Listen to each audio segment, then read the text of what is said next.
Hello बच्चों, तो आप लोगों का स्वागत है एक और वीडियो में इलेक्ट्रोस्टैटिक्स का। तो इलेक्ट्रोस्टैटिक्स में अभी तक हम लोगों ने कूलम्स लॉ देख लिया है, electric field for a point charge देख लिया, कूलम्स फोर्स को देख लिया है, electric field for a line charge देखा, electric field for a circular arc देखा। आज इलेक्ट्रिक फील्ड इंटेंसिटी के ऊपर हम तीन नए डेरिवेशन और कंडीशंस देखेंगे। Electric field for a ring, जिसके किसी भी एक्सियल पॉइंट पे हमें इलेक्ट्रिक फील्ड इंटेंसिटी निकालनी होगी। फिर एक प्लेनर सरफेस की वजह से electric field at some certain height h, और मे बी हम एक पार्ट ऑफ ए स्फीयर की वजह से भी इलेक्ट्रिक फील्ड इंटेंसिटी देखेंगे। और आज शायद कूलम्स लॉ के अकॉर्डिंग जो इलेक्ट्रिक फील्ड इंटेंसिटी निकाली जाती है, इसका आज लास्ट क्लास होगा। नेक्स्ट क्लास में हम लोग इलेक्ट्रोस्टैटिक पोटेंशियल की तरफ मूव करेंगे। जब मेरा इलेक्ट्रोस्टैटिक्स में इलेक्ट्रिक फील्ड इंटेंसिटी और इलेक्ट्रोस्टैटिक पोटेंशियल ये दोनों जब हमने कैलकुलेट करना सीख लिया, देन हम लोग करेंगे एच.सी. वर्मा के लाइव सोल्यूशन। उसके एक एक क्वेश्चन का हम सोल्यूशन करेंगे, ठीक है। तो बिना किसी वक्त को ज़ाया करते हुए स्टार्ट करते हैं electric field intensity of a ring कि उसके किसी एक्सियल पॉइंट पे।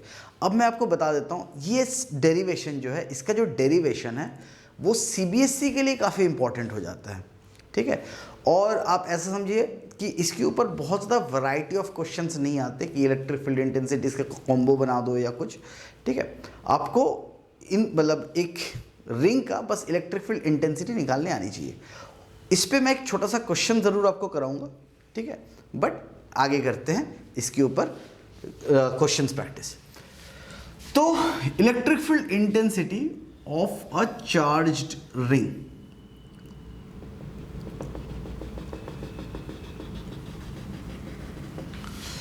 ये डॉटेड लाइन का मतलब है वो पीछे का पोर्शन है।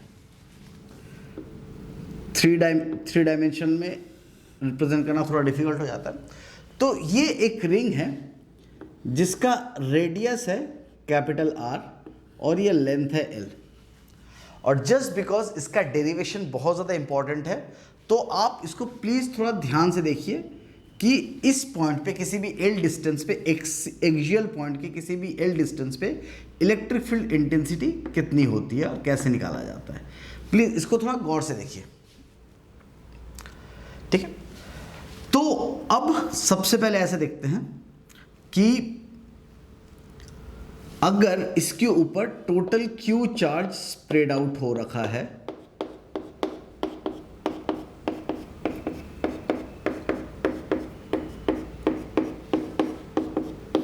कुछ इस तरीके से यूनिफॉर्मली क्यू चार्ज को डिस्ट्रीब्यूट किया गया। यहां पे मैं लैम्डा यूज नहीं कर रहा हूं, यहां पे कैपिटल क्यू चार्ज है, ठीक है। तो अगर किसी ने आपसे पूछा लैम्डा का वैल्यू क्या होगा, तो lambda will be q by 2 pi are.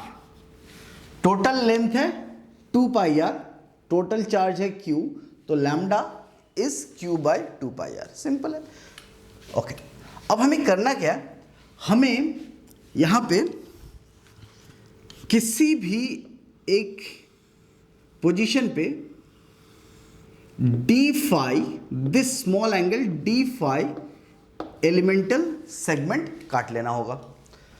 तो ये जो पर्टिकुलर सेगमेंट है, इसके ऊपर चार्ज बैठा होगा डी क्यू। अगर आपसे किसी ने पूछा how much is this D Q charge, तो आप लिख सकते हो D Q is equal to lambda times of r d phi। r d phi ये लेंथ है, अगर मैं ऐसे लिखूं this length is r d phi। फिर से रिपीट कर देता हूं, आर्क लेंथ वाला फॉर्मूला है, ठीक है। जैसे for example if this angle is theta, this length is r, this length is l and this length is r, so theta equals to l upon r, so arc length equals to r times theta हो जाता है। तो radius है r, angle है d phi, तो ये जो arc length होगा that will B r d phi। r d phi को जब लैम्डा के साथ मल्टीप्लाई करोगे तो आपको dq बनेगा। देखो बच्चों, हो सकता है मैं ऐसी बहुत सारी चीज़ें रिपीट कर रहा हूँ, बट आप लोग ऐसा समझने की कोशिश करो, ये उन बच्चों के लिए जो शायद फर्स्ट टाइम देख रहे हो या फिर जिनको मैथमेटिक्स थोड़ा डिफिकल्ट लगता है, तो प्लीज़ बियर विथ मी, क्योंकि सबको सीखना बहुत ज़रूरी है, सबका सीखना बहुत ज़रूरी है।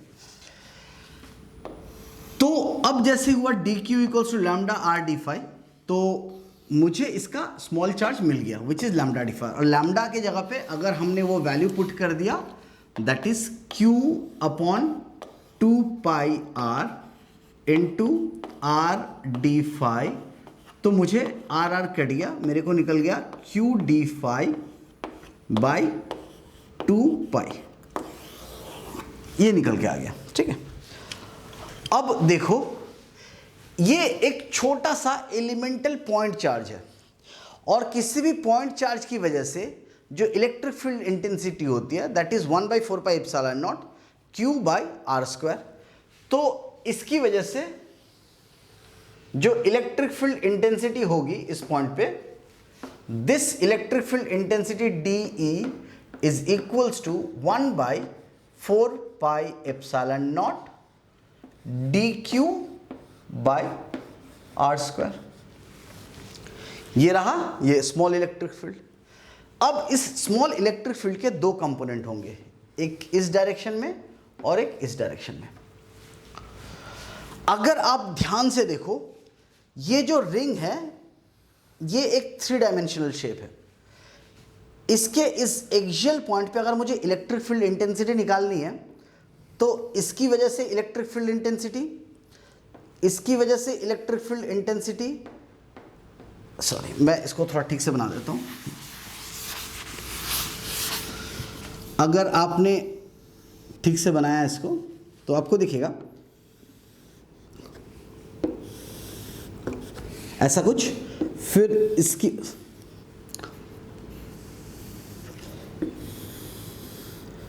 वजह से भी इलेक्ट्रिक फील्ड इंटेंसिटी, इसकी वजह से भी, तो आपको ना यहाँ पे एक 3 डायमेंशनल इलेक्ट्रिक फील्ड इंटेंसिटी दिखेगा ऐसा कुछ। ठीक है, कुछ इस तरह से होगा।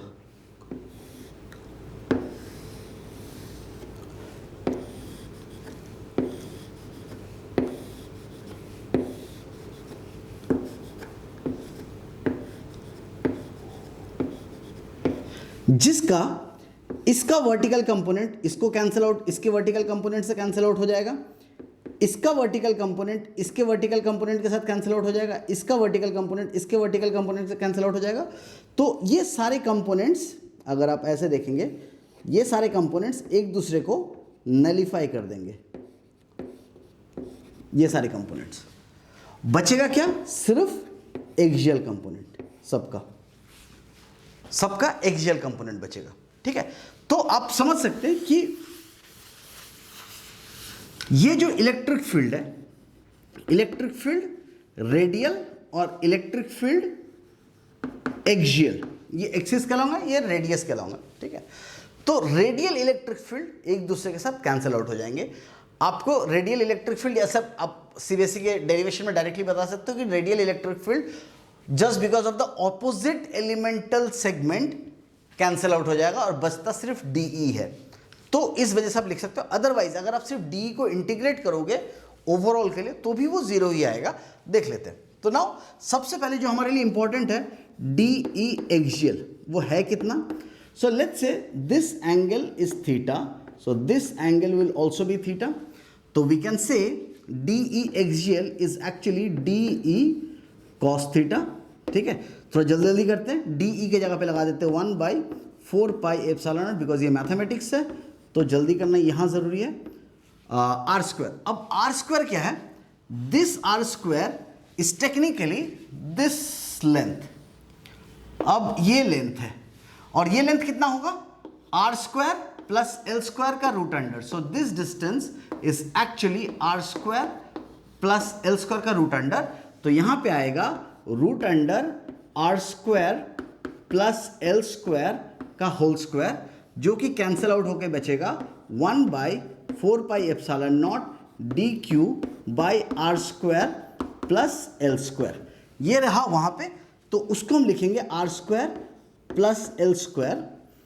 cos थीटा, अगर ये थीटा है ये भी थीटा, ये कंपोनेंट कॉस कंपोनेंट है।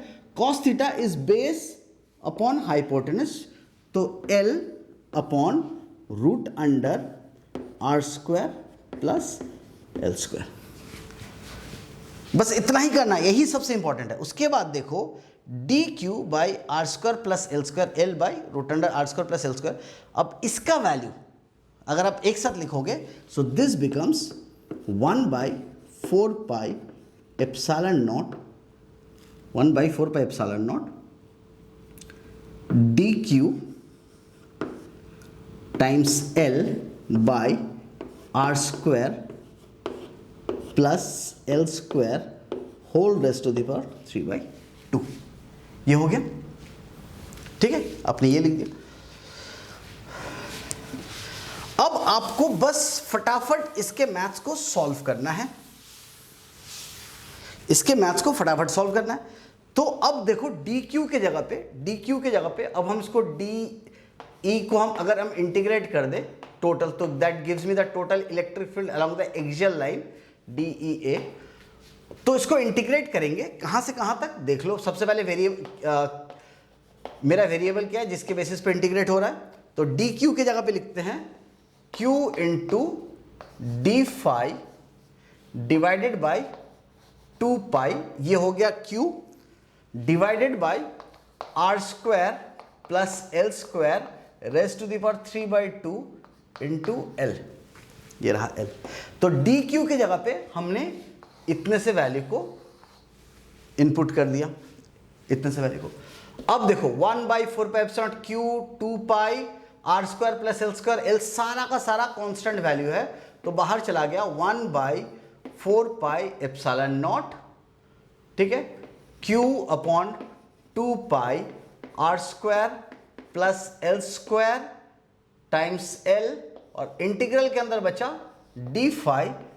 अब ये देखो डी फाई अगर इंटीग्रेट होगा तो 0 से लेके ये 2 पाई तक ये टोटल इंटीग्रल आएगा, तो 0 से लेके 2 पाई, तो that is 1/4 pi epsilon naught q l by r square plus l square whole raised to power 3/2 whole raised to power 3/2 into 1/2 pi, ये जो 1/2 पाई वो मैंने लिख दिया, into integral of d phi is 5, integral of d phi is 5, तो phi का integral d phi का integral 5 हुआ, उसको 0 से लेकर 2 पाई तक करेंगे तो 2 pi minus 0, that gives me again a 2 pi, 2 pi gets cancelled out.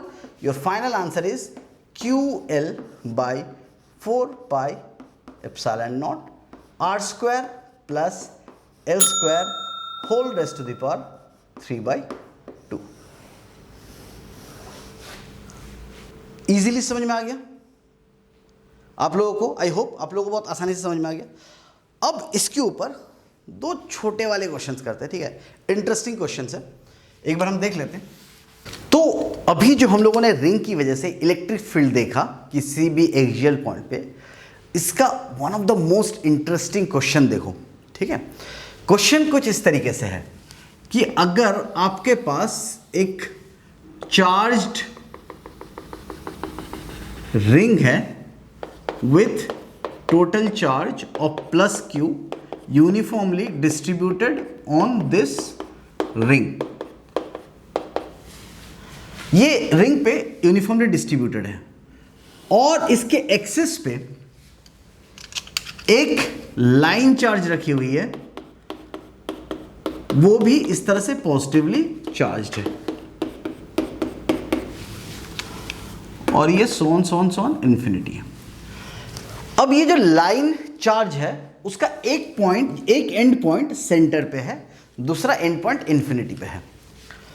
अब ये जो रिंग है देखो, इसकी इलेक्ट्रिक फील्ड इस पॉइंट पे इस डायरेक्शन को होगी, इसकी इलेक्ट्रिक फील्ड इस डायरेक्शन पे इस डायरेक्शन को होगी, तो ओवरऑल ये इस लाइन चार्ज को इस डायरेक्शन में पुश कर रहा होगा, इस डायरेक्शन में पुश कर रहा होगा।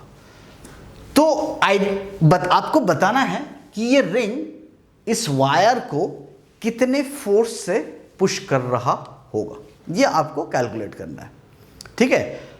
अब ये जो सवाल है ये मुझे काफ़ी पसंद है, ठीक है, क्योंकि इस पे एक मतलब इसको अगर आप चाहो तो क्या कर सकते हो कि आप किसी भी x डिस्टेंस पे जाके dx एलिमेंटल सेगमेंट काटो यहाँ पे, और उस dx एलिमेंटल सेगमेंट पे कितना फोर्स लग रहा है वो फोर्स कैलकुलेट करो, और उस फोर्स को कैलकुलेट करने के बाद इंटीग्रेट कर दो फ्रॉम 0 टू इन्फिनिटी।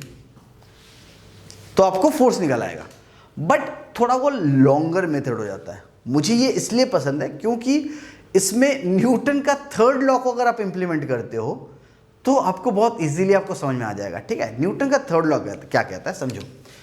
ये रिंग इस लाइन चार्ज को जितने फोर्स से इधर पुश करेगा, ये लाइन चार्ज इस रिंग को लेफ्ट हैंड साइड भी उतने ही फोर्स से पुश करेगा, है ना। तो अगर ये वायर इसको भी उतने ही फोर्स से इक्वली ऑपोजिट डायरेक्शन में पुश कर रहा है, अगर हमने वो फोर्स कैलकुलेट कर लिया तो हम कह सकते हैं every action has equal and opposite reaction की वजह से ये रिंग चार्ज इस लाइन चार्ज को इस तरीके उसी सेम फोर्स से ही पुश करेगा। ठीक है, तो क्या होगा देखो, ये लाइन चार्ज की वजह से इस पॉइंट की इलेक्ट्रिक फील्ड आप निकाल सकते हो। यस, इस पॉइंट की जो इलेक्ट्रिक फील्ड होगी, एक साइड में 0 डिग्री और एक साइड में 90 डिग्री। प्लीज ध्यान से देखो, ये इनफाइनाइट वायर है और मुझे इस पॉइंट पे निकालना है, तो ये एंड पॉइंट को मीट करेगा एट ए 90 डिग्री और ये दूसरे एंड पॉइंट को मीट करेगा एट 0 डिग्री। तो इसके पास एक ई पैरेलल और एक ई परपेंडिकुलर कंपोनेंट होंगे। और अगर आप लोगों को याद है तो lambda by 4 pi epsilon naught r, which r is this distance, cos theta 2 minus cos theta 1, that is cos 0 minus cos 90, cos 0 का वैल्यू 1, cos 90 का वैल्यू 0, तो ये बचेगा 1। सिमिलरली इधर से ही बचेगा lambda by 4 pi epsilon naught r sine theta 2 plus sine theta 1, that is sine 0 plus sine 90, बचेगा 1। तो आपके पास बचा lambda by 4 pi epsilon naught r, lambda by 4 pi epsilon naught r, ये आपके पास बचा हुआ है इलेक्ट्रिक फील्ड। तो अब इस इलेक्ट्रिक फील्ड को यहां पे इंसर्ट करते हैं, तो इस पे एक इलेक्ट्रिक फील्ड इस डायरेक्शन में, एक इलेक्ट्रिक फील्ड इस डायरेक्शन में। अब जितना इलेक्ट्रिक फील्ड की वजह से, अगर यहां पे मैंने एक डी क्यू चार्ज एज्यूम किया, डी क्यू, ठीक है, ये टोटल चार्ज क्यू है और इसके ऊपर लैम्डा है। ठीक है, अगर हमने यहां पे डी क्यू चार्ज एज्यूम किया हुआ है तो सिमिलरली इधर भी एक डी क्यू चार्ज होगा, तो इस फोर्स को ये फोर्स कैंसिल आउट कर देगा, तो रिंग ऊपर नीचे नहीं जा सकता। ऑब्वियसली एक्सपैंड होने के चांसेस है।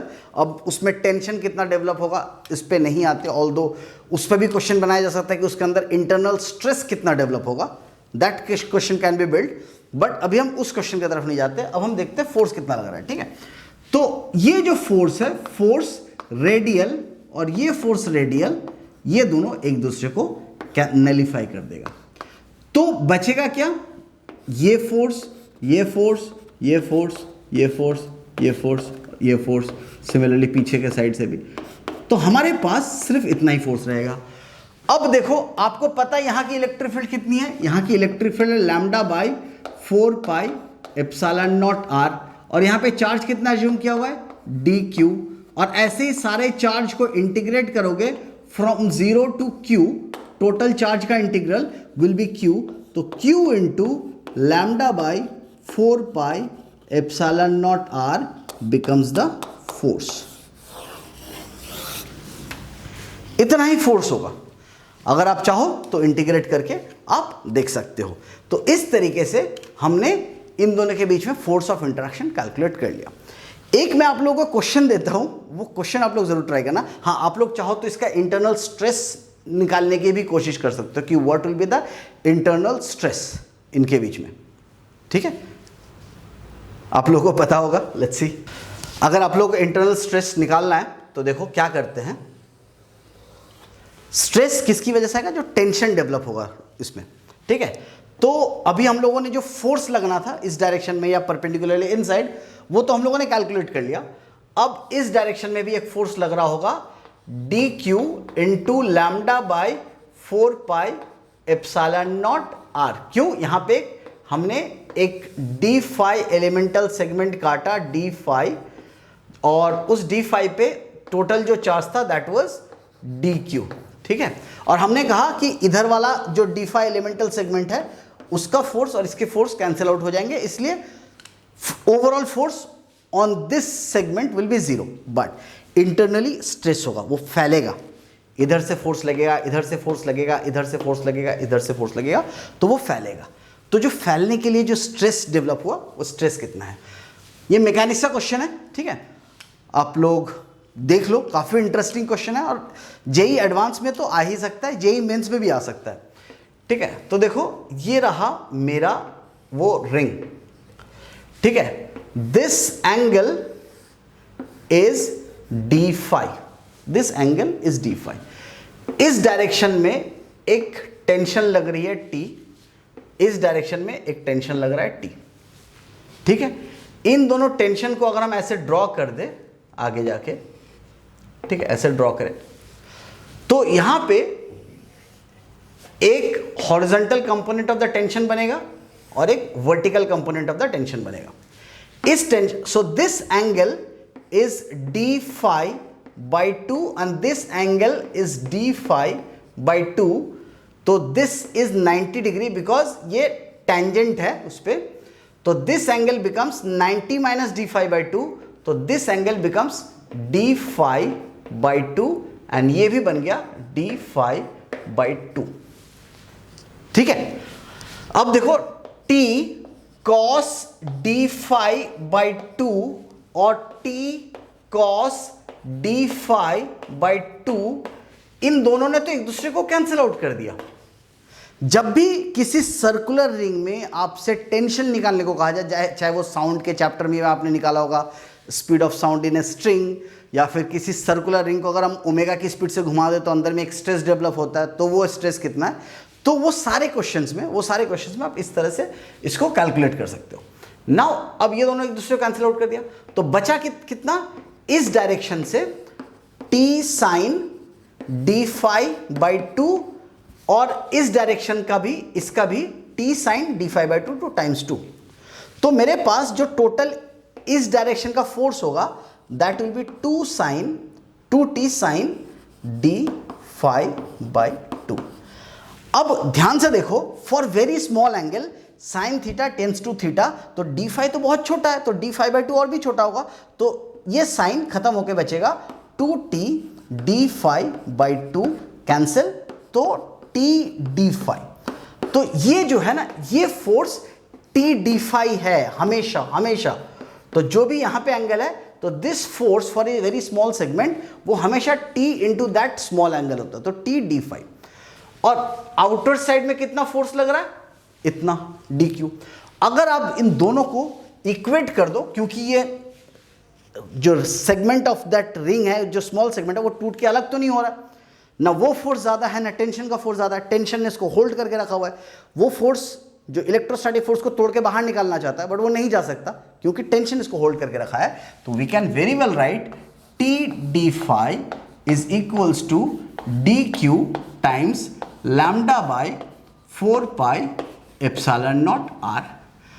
अब ये dq कितना है, dq है total charge by total angle into small angle d5, जो हम लोगों ने पहले ही कैलकुलेट किया हुआ है। तो lambda by 4 pi epsilon naught r, देखो, और यहां पे लिख दिया t d5, तो d5 कैंसिल, जो अंदर में टेंशन डेवलप हुआ that is q lambda by 8 pi square epsilon naught r। इतना अंदर टेंशन डेवलप हुआ, और अगर इसका क्रॉस सेक्शनल एरिया कुछ दिया हुआ है, उससे अगर आप इसको डिवाइड कर दोगे तो अंदर का स्ट्रेस भी निकल आएगा। तो इस तरीके से आप इस क्वेश्चन को कर सकते हो। ये एक बहुत इंटरेस्टिंग क्वेश्चन है। तो अब एक और इंटरेस्टिंग क्वेश्चन देखते हैं, ठीक है। इसका सॉल्यूशन मैं नहीं बताऊंगा, ये क्वेश्चन आप लोगों के लिए मैं छोड़ रहा हूं, और इसका काफी ज्यादा कनेक्शन 11th के साथ है, ठीक है। देखो क्वेश्चन ये है कि एक चार्ज्ड वायर है जो दो एंड से फिक्स्ड है, इसका लेंथ है 2l और इसके ऊपर नेगेटिव चार्जेस हैं, ठीक है, इसका लेंथ है 2l। एक रिंग है जिसके ऊपर प्लस चार्ज है,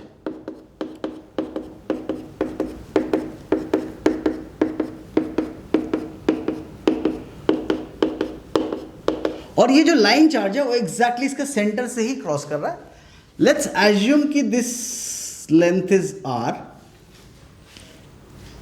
तो क्वेश्चन क्या है कि अगर मैं इस रिंग को थोड़ा बहुत भी left hand right hand side हल्का डिस्टेंस लेफ्ट राइट करते हैं तो क्या वो SHM करेगा, सिंपल हार्मोनिक मोशन एग्जीक्यूट करेगा?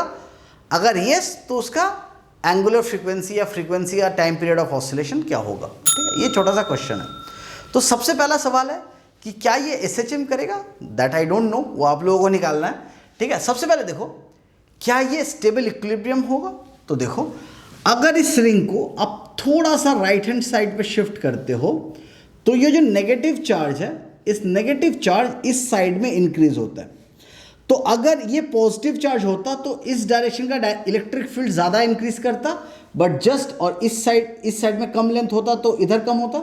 बट अब ये नेगेटिव है तो इस साइड के इलेक्ट्रिक फील्ड ज़्यादा डोमिनेट करेगी और इस साइड के इलेक्ट्रिक फील्ड कम डोमिनेट करेगा। इसका मतलब है इस पॉजिटिव चार्ज को ये पुल करके इधर ले आएगा। अगर ये इस इक्विलिब्रियम पोजीशन को क्रॉस कर जाता है, इस साइड आ जाता है, तो ये इसको इधर पुल करेगा। इसका मतलब है ये तो इक्विलिब्रियम पोजीशन है और थोड़ा सा भी डिस्टर्बेंस के बाद वो वापस अपने इक्विलिब्रियम पोजीशन के तरफ वापस आना चाहता है। अगर आप लोगों ने 11th में stable equilibrium, unstable equilibrium, neutral equilibrium के बारे में क्लास किया हुआ है तो आपको काफ़ी ज़्यादा हेल्प मिलेगा यहाँ, मतलब आपको पता होगा फिर। अदरवाइज़ थोड़ा सा भी आप लोग वेट कीजिए, जब मैं मैकेनिक्स पढ़ाऊँगा तो उसमें ये सारी चीज़ें मैं डिस्कस करूँगा। तो ये स्टेबल इक्विलिब्रियम होगा और वापस अपने ऑरिजिन की तरफ जाएगा। क्या ये SHM एग्जीक्यूट करेगा? यस, ये SHM एग्जीक्यूट करेगा। Angular frequency and time period क्या होगा वो आप कैलकुलेट करके मुझे कमेंट में बताना कि what will be the angular frequency. अगर इसका लीनियर चार्ज डेंसिटी लैम्डा है विथ नेगेटिव चार्ज, अगर इसके ऊपर टोटल चार्ज Q है, ये R है और ये लेंथ टोटल 2L है, तो ये आप लोग मुझे बताइएगा। ठीक है, तो अब हम मूव करते हैं नेक्स्ट डेरिवेशन की तरफ, और ये भी एक इम्पॉर्टेंट डेरिवेशन है। ठीक है, जो CBSE में तो डिराइव नहीं करना है इसको, डेरिवेशन, इसका जो डेरिवेशन है वो गॉस लॉ से डिराइव करना होगा। बट मैं आपको एक मेथड सिखाऊंगा, वो मेथड आपको याद रखना बहुत ज़रूरी है। और इस पर्टिकुलर क्वेश्चन में आपको सॉलिड एंगल का फिर से थोड़ा यूज़ दिखेगा। आप चाहो तो सॉलिड एंगल के तरीके से ही फॉर्मूला याद रख सकते हो। अगर आप लोगों ने मेरा सॉलिड एंगल का वीडियो देखा हुआ है जो कि इस आई कार्ड में है, तो अगर आप लोगों ने सॉलिड एंगल का वो वीडियो देखा हुआ है तो आपको फॉर्मूला याद करना बहुत आसान हो जाएगा। ठीक है, तो स्टार्ट करते हैं।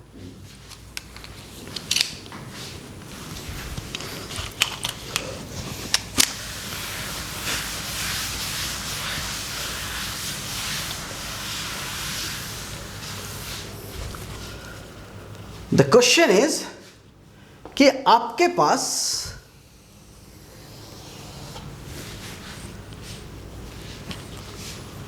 एक डिस्क है, CD जैसा होता था ना पहले।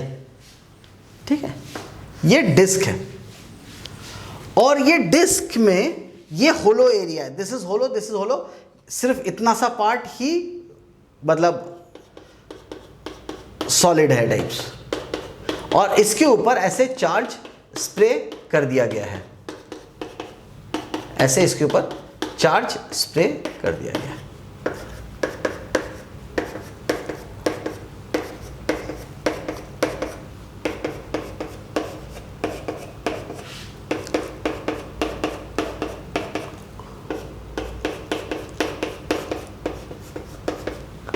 ऐसे यूनिफॉर्मली चार्ज स्प्रेड आउट है।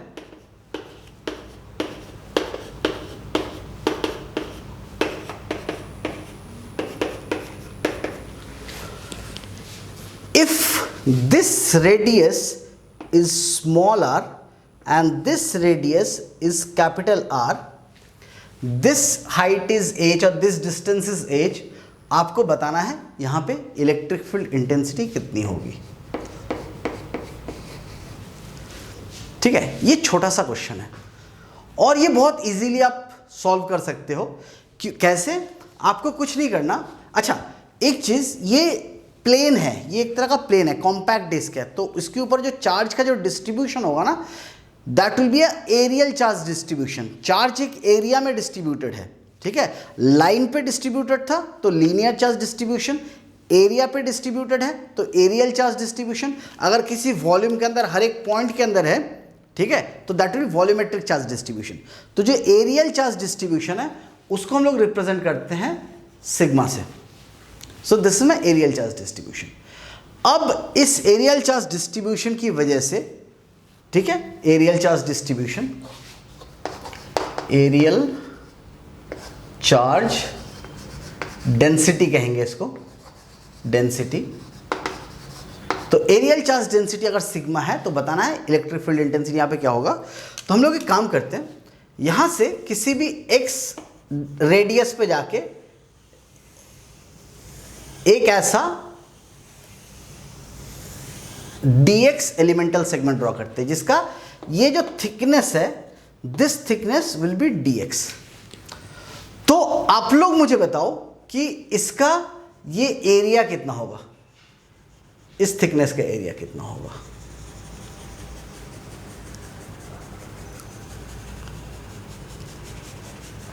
इस थिकनेस का एरिया कितना होगा? तो देखो, लीनियर चार्ज डेंसिटी अगर सिग्मा है और इसका जो पेरीमीटर है, पेरीमीटर इज 2 पाई एक्स, और पेरीमीटर इनटू ये dx का जो थिकनेस है, देखो ये सर्कल है, ठीक है, ये ऐसा सर्कल है बहुत कम। अगर हम इसको काट के ओपन कर दे, ऐसे ओपन कर दे, तो ये जो length which is like the perimeter into ये जो थिकनेस dx, इसको मल्टीप्लाई करेंगे तो ये एरिया निकल के आ जाता है, ठीक है। Perimeter which is like this length into ये थिकनेस dx, तो आपको इसका एरिया निकल आएगा, ठीक है। अगर आप लोग विजुलाइज करना चाहते हो तो उसका एरिया हो जाएगा small da, area will be 2 pi x into dx। 2 pi x dx अगर एरिया है तो इसके ऊपर रहने वाला चार्ज dq वो कितना होगा? तो dq is equals to sigma into 2 pi x dx। अब ध्यान से देखो, ये तो एक रिंग चार्ज की तरह बिहेव करेगा ना, एक रिंग चार्ज की तरह बिहेव करेगा। और रिंग चार्ज का किसी भी L डिस्टेंस पे फॉर्मूला अभी हम लोगों ने देखा 1/4 pi epsilon naught charge on the ring into L which is height यहाँ पे upon radius square plus height square का whole raised to the power 3/2, ये फॉर्मूला था। तो अब हमें वो जो small electric field due to ring निकालना है, ड्यू टू रिंग है, वो कितना होगा? 1/4 पाई एप्सिलॉन नॉट, Q के जगह पे डालेंगे sigma 2 pi x dx upon r square. यहां पे रेडियस देखो, इस रिंग का x है, इस रिंग का रेडियस से मतलब है ना, तो रिंग का radius x square plus h square raised to the power 3/2 into ये लेंथ है h, ये है इलेक्ट्रिक फील्ड। अब क्या करना है कि देखो, मुझे इंटीग्रेशन के मेथड यूज करना है। ये pi cancel, 2 cancel, sigma h upon 2 epsilon naught x dx upon x square plus h square whole raised to the power 3/2, ये है मेरा dE। तो इसको इंटीग्रेट करेंगे कहां से कहां तक? स्मॉल r से लेके x जो है कैपिटल R तक जा सकता है, तो स्मॉल r से कैपिटल R तक ये मेरा इंटीग्रल होगा। सॉरी, ये मिक्स हो गया थोड़ा, ठीक है। इसमें आपको इंटीग्रेट करना है और आपको इसका इंटीग्रल पता है। क्या करेंगे? X square plus h square को हम लोग t मानेंगे, एक्स स्क्वायर, तो मैं आप लोगों को पूरा करके दिखा देता हूँ। X square plus h square को हम लोग t मानेंगे, तो 2x dx plus 0 equals to dt, तो 2x dx is equals to dt, तो x dx is equals to dt upon 2। तो ये 2 बाहर कर देंगे हम लोग इसको, तो sigma h upon 4 epsilon not कर दिया, ठीक है। और अंदर में लिख दिया integral of dt x dx की जगह पे हम लोगों ने dt कर दिया, 2 आ गया बाहर, upon t raised to the power 3/2। अभी हम लिमिट नहीं डालते, लिमिट हम एंड में डाल देंगे, ठीक है। तो t रेस्ट टू पावर 3/2, तो ये क्या बन जाएगा? Integral of t raised to the power -3/2 dt, ठीक है। तो t -3/2 +1 upon -3/2 plus 1, that is t raised to the power -12 upon -12. So that becomes minus sigma by 4 epsilon not. ये half ऊपर में जाकर 2 हो जाएगा वापस से, और t का पावर मतलब 1/√t. ठीक है, ये आ गया 1/√t. ये 2 और ये 2 फिर से काट दो, सिंपल रखते हैं. ठीक है, अब हम आते हैं अपने फाइनल चेंज पे. Minus sigma h upon 2 epsilon not 1/x² plus h² का रूट अंडर, कहाँ से कहाँ, स्मॉल r से लेके कैपिटल R तक. ध्यान से देखो अब. ठीक है, अब देखो ध्यान से. ठीक है, अब लगाते हैं minus sigma h upon 2 epsilon not. पहले अपर वाला वैल्यू को रखेंगे 1/√r² plus h² minus 1/√r² plus h². Capital R बड़ा है और वो डिनोमिनेटर में है, तो ये वैल्यू छोटा हो जाएगा, और स्मॉल r छोटा है, डिनोमिनेटर में है, तो ये वैल्यू बड़ा हो जाएगा. तो इसका मतलब है इन दोनों का नेगेटिव, एक नेगेटिव टर्म आएगा, इसलिए इस माइनस के साथ हटा देते हैं और इसको लिखेंगे sigma h upon 2 epsilon not 1/√r² plus h² minus 1/√r² plus h². ये है इसका डेरिवेशन. अब ये डेरिवेशन तो आप लोगों ने समझ लिया, बट ऐसे हम याद नहीं रखेंगे, हम इसको थोड़ा डिफरेंट तरीके से याद रखेंगे. कैसे याद रखेंगे वो आप देखो.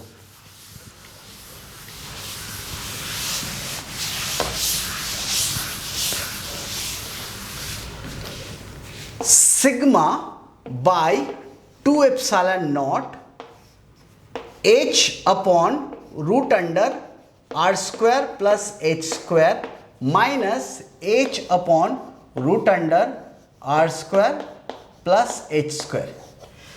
इस h को हम अंदर ले गए, h हमारा अंदर चला गया. h upon this height upon this radius is cos θ1 and this is cos θ2 because ये height upon capital R² plus h². तो can we write this as sigma upon 2 epsilon naught cos θ1 which is smaller one minus cos θ bigger वाला, मतलब bigger angle, बड़ा वाला angle minus छोटा वाला angle. ठीक है, cos θ small minus cos θ big. और मजेदार कर देते हैं इसको, तो ये भी आप याद रख सकते हो, जो आपके लिए सबसे सिंपलेस्ट है ये याद रखना. बट मैं थोड़ा सा इसको दूसरे तरीके से याद रखता हूं क्योंकि मुझे ज्यादा इंटरेस्टिंग लगता है.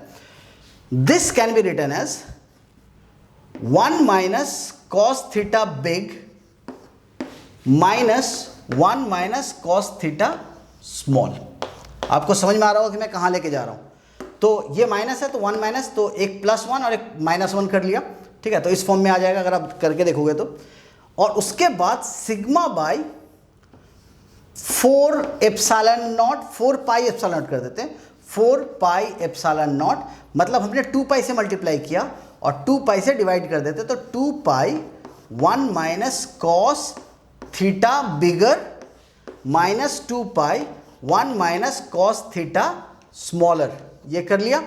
सो you can simply write this as sigma by 4 pi epsilon naught, sigma by 4 pi epsilon naught bigger solid angle minus smaller solid angle. ये भी आप लिख सकते हो क्योंकि 2 pi 1 minus cos theta आपका solid angle बनाता है. So this solid angle, ये वाला जो solid angle है और एक बड़ा वाला जो solid angle है, this solid angle, तो bigger solid angle minus smaller solid angle के साथ अगर आप माइनस कर देते हो तो आपका आंसर आ जाता है. आप चाहो तो इस फॉर्म में याद रख सकते हो sigma by 4 pi epsilon not, because देखो 4 पाई एप्सिलॉन नॉट आ गया, सिग्मा है. ठीक है, 4 पाई एप्सिलॉन नॉट आ गया, सिग्मा आ गया. ठीक है, और मतलब the bigger solid angle minus smaller solid angle. तो इस फॉर्म में आप इसको याद रखना आसान हो जाता है. अगर आप नहीं तो आप इस फॉर्म को भी यूज कर सकते हो।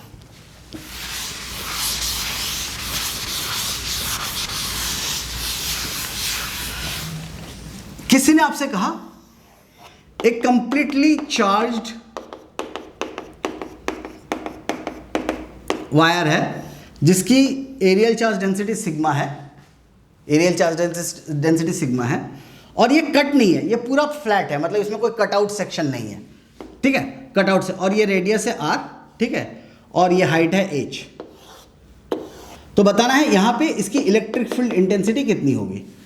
तो obviously my smaller solid angle smaller is equals to 0, solid angle bigger is equals to 2 pi 1 minus cos theta. Cos theta कितना है, ये h और ये r, तो दिस थीटा, तो 1 minus cos theta is h upon root under r square plus h square.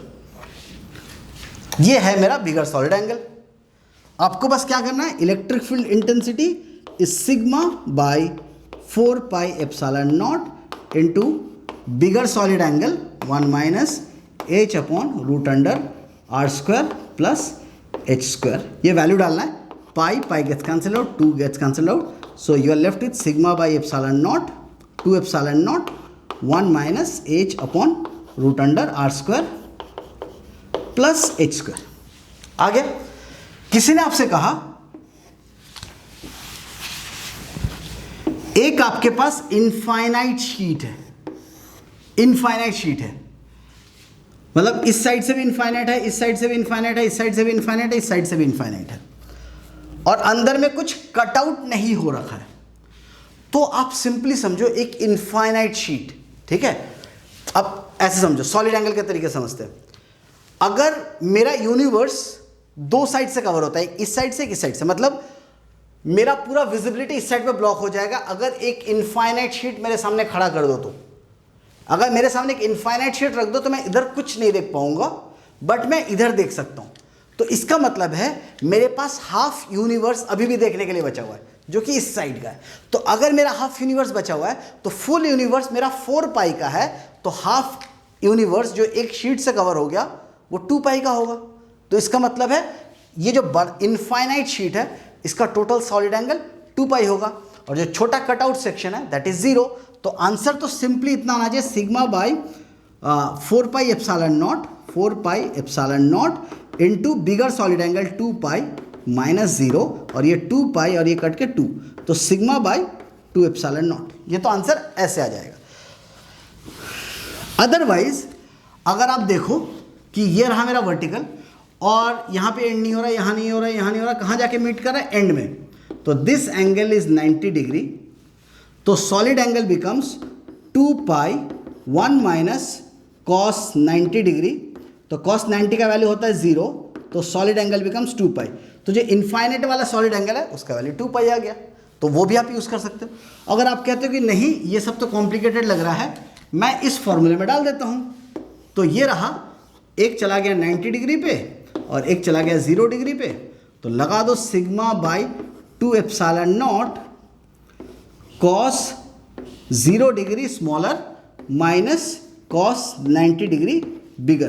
तो cos 90 का value 0, cos 0 का वैल्यू 1, तो sigma by 2 epsilon not. So that is my electric field intensity for an infinite sheet at an height h। अब किसी भी height पर रख दो कोई फर्क ही नहीं पड़ेगा, इसको हाइट से कोई मतलब ही नहीं है, क्योंकि रेडियस डिफाइंड है, हर जगह पे सेम वैल्यू।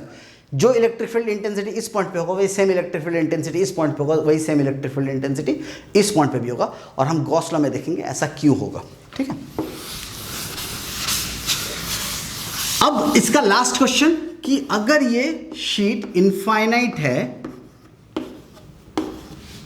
और बीच से एक स्मॉलर रेडियस का सेगमेंट काट के निकाल लिया गया, मतलब ये कुछ देखने में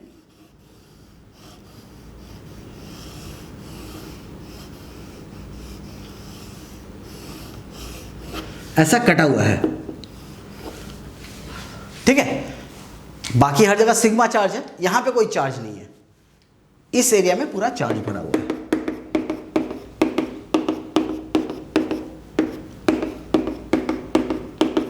ठीक है, और ये हाइट है h। आपको बताना है यहाँ पे इलेक्ट्रिक फील्ड इंटेंसिटी कितना है।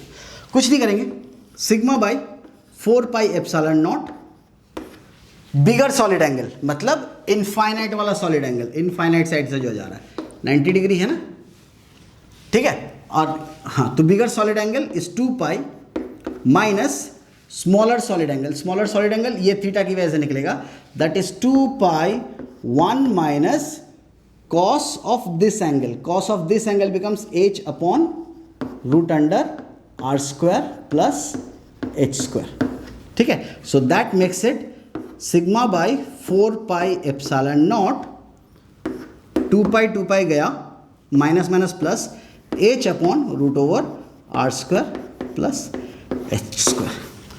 So this is my electric field intensity for this cut out section here, ठीक है। ये बहुत इन डेप्थ हो जाता है, ठीक है। हो सकता है आप लोगों के सामने ऐसा क्वेश्चंस ना आए, but just because Gauss law पे आपको इनफाइनाइट के लिए पढ़ना है, आपके लिए जानना बहुत ज़रूरी है। अगर आप इंजीनियरिंग की प्रिपरेशन करते हो तो it's always good to learn. आप ऐसे सीखते हो, जानते हो, तो आपके लिए, आपको भी अच्छा लगेगा ये सब जान के कि इस तरह से भी आप इलेक्ट्रिक फील्ड निकाल सकते हो, और इलेक्ट्रिक फील्ड इन सब चीज़ों की भी निकाली जा सकती है।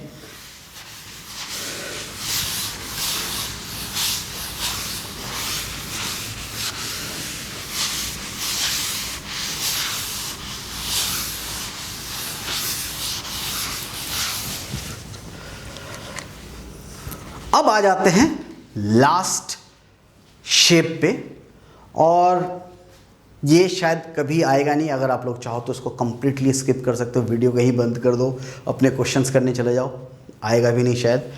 बट अगर आप लोगों को सीखने की इच्छा है, जानने की इच्छा है, ठीक है, तो आप लोग इस क्वेश्चन, मतलब ये जो नया शेप है, इसको आप ज़रूर देखना। मैं एक चीज़ बताता हूँ, मतलब मेरा हमेशा एक मानना होता है कि shoot for the moon, at least you land up in the stars, ठीक है।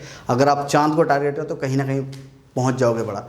इसलिए आप, जैसे जेई के क्वेश्चंस होते हैं ना, अगर आप सोचते हो कि ठीक है जेई का क्वेश्चन 100 लेवल का है, मैं 90-80% वाले लेवल वाले क्वेश्चंस करूंगा, तो कुछ क्वेश्चन मिस भी हो जाए तो कोई फ़र्क नहीं पड़ता। मैं कहता हूँ अगर 100 लेवल का क्वेश्चन है, 120 लेवल का करो, शायद 100 लेवल के सारे क्वेश्चन आपको आ जाए, क्योंकि इंसान जितना प्रैक्टिस करता है उससे हमेशा 2 लेवल नीचे ही सीखता है, ठीक है। अगर आपके टीचर्स आपको 100 पढ़ा रहे हैं तो आप हमेशा 80% ही ग्रास्प करते हो, उसके बाद बाकी का जो 20% वो प्रैक्टिस कर करके आप अपना इम्प्रूव करते हो।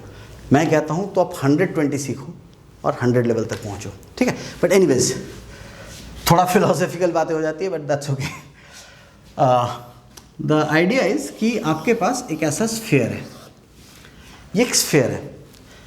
ये जो स्फीयर है, इसमें से मैंने ऐसे एक सेगमेंट काट के अलग कर लिया स्फीयर में से,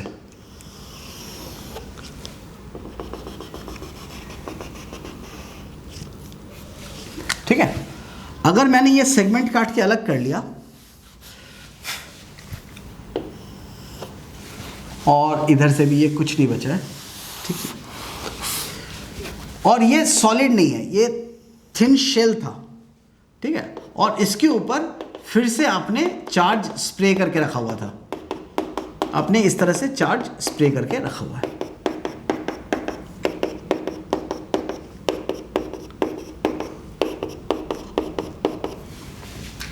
तो बताना है कि इसका जो भी सेंट्रल पॉइंट रहा होगा, उस सेंट्रल पॉइंट पे इलेक्ट्रिक फील्ड इंटेंसिटी कितनी है। और ये आप लोग बहुत इजीली, मतलब आपको हमेशा लगता है कि डिफिकल्ट है, बट ऐसा कुछ डिफिकल्ट नहीं होता, आप बहुत इजीली कैलकुलेट कर सकते हो। क्या करना क्या है, देखो ये जो एक एंड पॉइंट है ये थीटा एंगल बनाता है, ये गिवन है, और ये दूसरा है ये θ2 एंगल बनाता है। मतलब 2 कट आउट सेक्शन है। अगर स्फीयर को इस तरह से काट रहे हैं, एक यहाँ से काटा, एक यहाँ से काटा, तो ये जो कटिंग निकली है, एक साइड से θ एंगल बना रहा है और एक साइड से θ2 एंगल बना रहा है, बस, ठीक है। ये आपको समझना है। तो आपको क्या करना है, आपको किसी फाई एंगल पे जाके एक डी फाई का एलिमेंटल सेगमेंट ड्रॉ करना है फिर से, ठीक है। So this angle is d phi, और अभी तक हम लोगों ने काफ़ी बार ये कर चुके हैं, तो हमें अब प्रॉब्लम नहीं होनी चाहिए। दिस लेंथ इज आर, सो आपके पास ये लेंथ हो जाएगा आर साइन फाई, और ये लेंथ हो जाएगा r cos phi. R sine phi, r cos phi, ये दोनों लेंथ निकल गए। और ये क्या बनेगा, ये एक तरह का एक रिंग बनेगा। फिर से अभी 2 मिनट पहले जैसे हम लोगों ने किया था, ये एक तरह का रिंग बनेगा।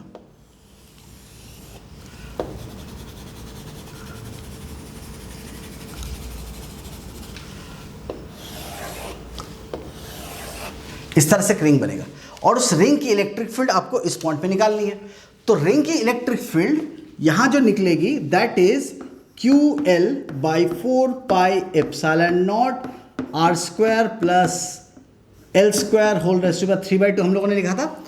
अब यहां पे चार्ज कितना होगा, Q कितना होगा, Q विल बी, अच्छा सबसे पहले ये R है, ये R साइन फाई है, R कॉस फाई है। तो सबसे पहले इसका एरिया निकलेगा।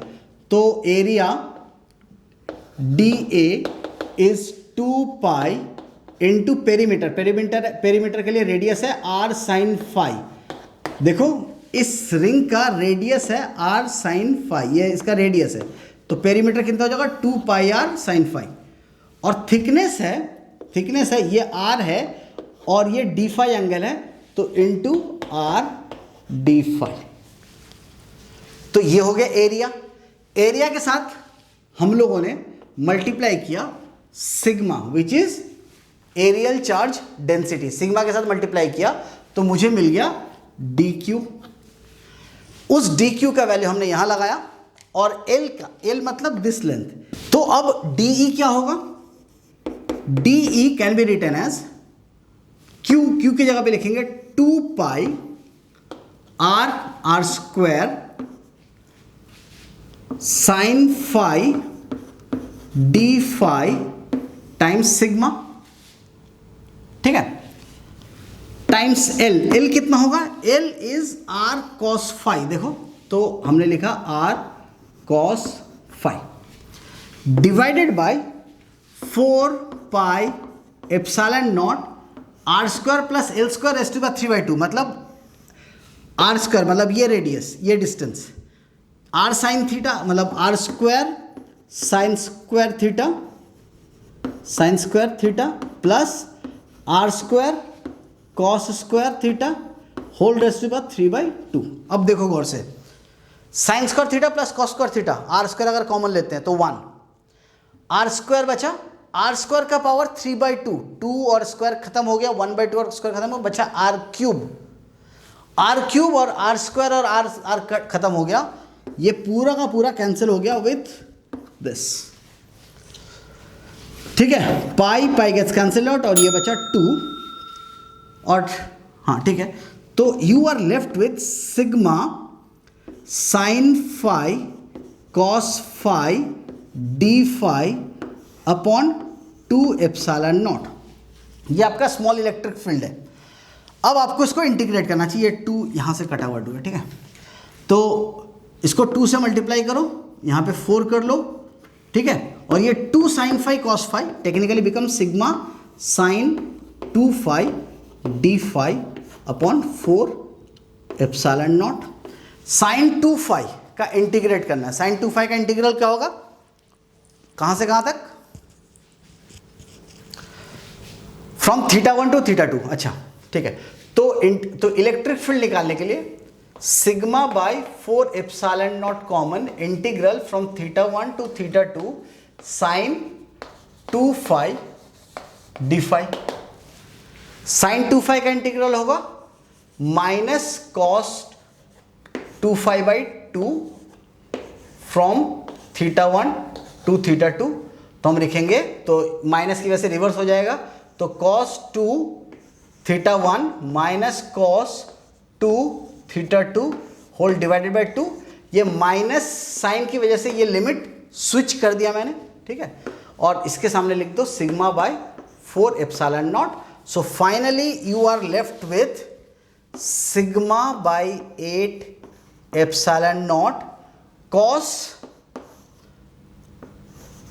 2 θ1 और θ1 की जगह पे लिखेंगे 2 times of smaller angle minus cos 2 times of bigger angle, ठीक है। cos 2 theta is 1 minus sine square theta लिख सकते हैं, या फिर 1 माइनस 2 साइन स्क्वायर थीटा लिख सकते हैं। तो अगर आपको उस तरीके से लिखना है तो आप लिख लो 1 minus 2 sine square theta small minus 1 plus sine square theta big. तो ये बच जाएगा मेरे पास sine square bigger theta minus sine square smaller theta, और ये यहाँ पे एक 2 है तो 2 कॉमन आकर के बचेगा मेरे पास sigma by 4 epsilon not. So this is my final electric field for this segment of this sphere. और इसी के साथ हमारा इलेक्ट्रिक फील्ड इंटेंसिटी हो जाता है ख़त्म। नेक्स्ट क्लास में समझेंगे इलेक्ट्रोस्टैटिक पोटेंशियल क्या होता है। प्लीज़ नेक्स्ट क्लास को मिस मत करना, क्योंकि इसमें हम लोग ना कुछ अलग चीज़ें करेंगे। जैसे फॉर एग्जांपल एक 3 डायमेंशनल स्पेस में किसी भी एक पॉइंट का इलेक्ट्रिक फील्ड दिया हुआ है तो पोटेंशियल कैसे निकालते हैं, मतलब which is a function of x y z, और अगर उस पॉइंट का हमें पोटेंशियल दिया हुआ है तो वहाँ से हम इलेक्ट्रिक फील्ड कैसे निकालते हैं। तो इट्स अ रिक्वेस्ट कि प्लीज़ आप नेक्स्ट वीडियो को मिस मत करना, ठीक है। तो नेक्स्ट क्लास में मिलते हैं, उसमें हम लोग देखते हैं इलेक्ट्रोस्टैटिक पोटेंशियल। Thank you.